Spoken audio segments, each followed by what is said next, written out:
You are listening and watching to a very special podcast. Pardon, just had to swallow because I feel like talking so much and I really need to swallow. Whew, okay.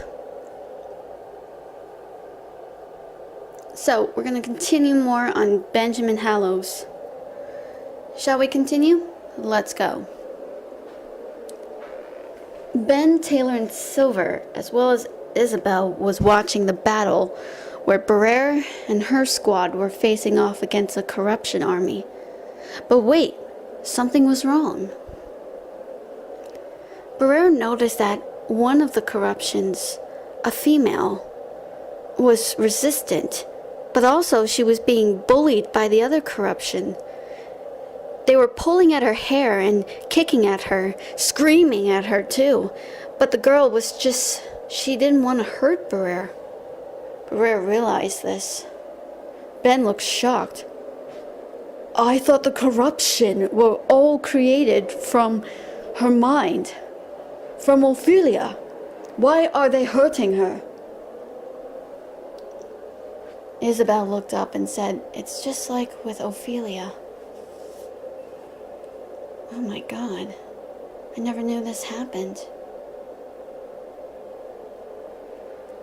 That's when Barrere reached out to the girl and said, hey, you don't need to let them bully you.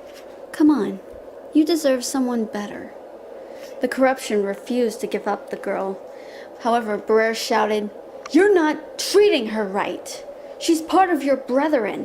Why are you mistreating her? But all they could say was, weak, weak, weak. Too fragile, too fragile, too fragile. The girl only could say, help, help. Barrere turned to Yato, and she managed to take his hand. She then absorbed his power, and all of a sudden, she then used Yato's ability to grant a place of belonging. Ben was shocked. I didn't know you could do this. Well, it's only for spirits, but I can't believe Barrere's going along with this. They all heard Barrere reciting the passage, saying, corrupted girl from the corruption army, you who is being mistreated, being outcasted, you have nowhere to go from here. In fact, I grant you a place of belonging. In this, you will be given 2 different names. One name, which will be my weapon. The other will be a person's name. You will bear these 2 names. Then Barrere cried out the name. And all of a sudden, the girl, she suddenly glowed, and then she turned into a weapon. She turned into a weapon of a rapier sword, like for fencing.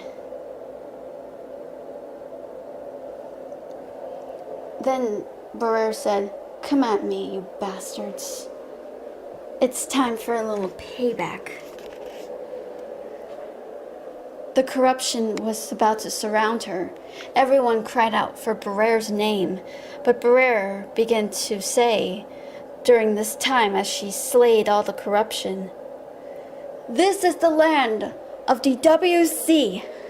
Your desecration shall not be allowed. Hear me. I am Agent Barrere Devlin. I now weigh with the weapon, my weapon, expel mass defilement. I pledge thee. Repent! And slay the monsters.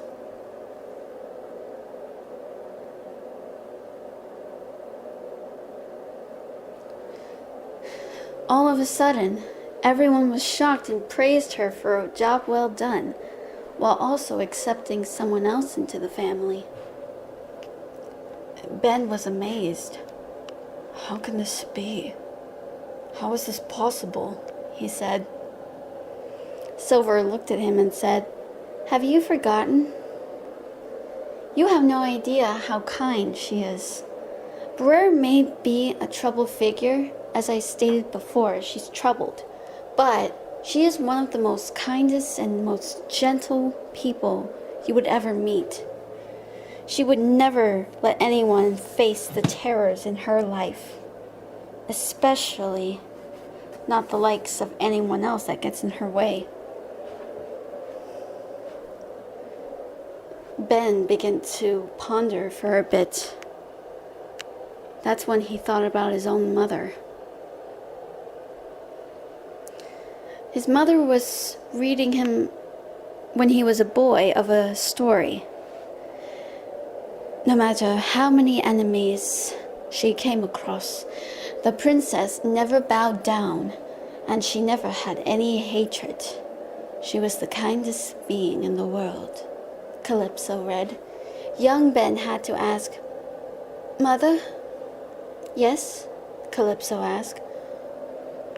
"Is there such a thing as someone who has a really kind heart?"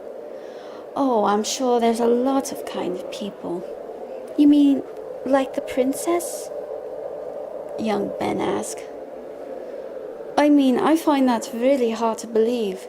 Why, you have your sisters," Calypso said with a laugh. "Why are you so afraid of not meeting anyone?" "It's not just my sisters. I know they're good people, but I'm just afraid of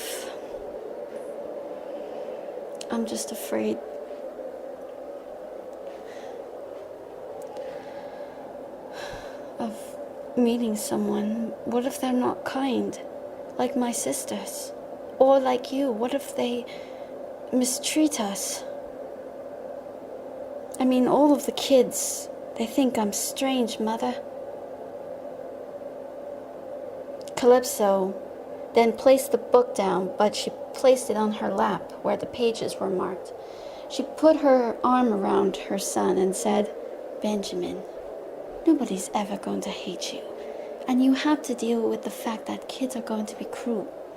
But there's nothing wrong with standing up for yourself. And if anything happens to you, you come to me. Perhaps, maybe it's not my best intent to step in if anything goes wrong to you. But if anyone dares to lay a hand against you, I will not let my child be exposed to such abusive nature from other people." "Oh, Mother, I really hope I do meet someone." "You will." Now, let's continue with the story. All right. So he continued to read. Back in the present, Ben thought to himself, just like the princess. "What? What did you say?" Sylver asked. "Nothing. Nothing at all."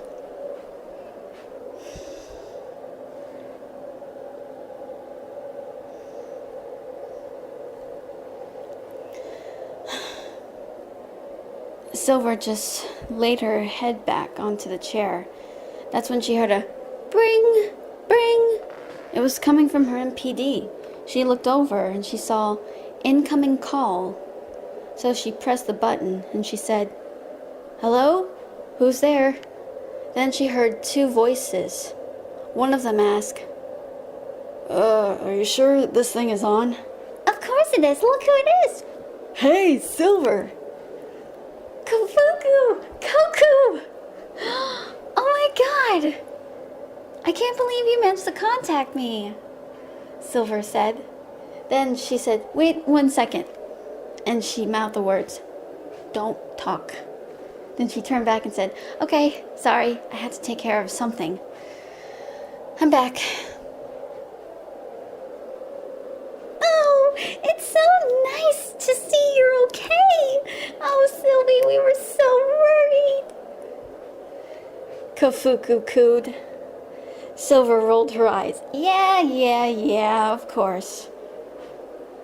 "Looks like the word's been out. You're with Ben, aren't you?" "How'd you guess?" Don't worry, we got nothing against him. Well, Koku does, but I'm trying my best to keep him calm. Listen, the way he kidnapped you wasn't right. Oh, stop it. I'm fine. He hasn't done anything really bad to me. Nothing immoral. Did something happen? Yeah, actually, I got the full story, but I don't know if Barrera wants to listen to it. However, Kofuku said, well, Bree's been pretty busy, but she managed to do a little research on Ben and his work. He also found out about his family, too. Yeah, it's kind of weird. The guy seems a bit strange, don't you think?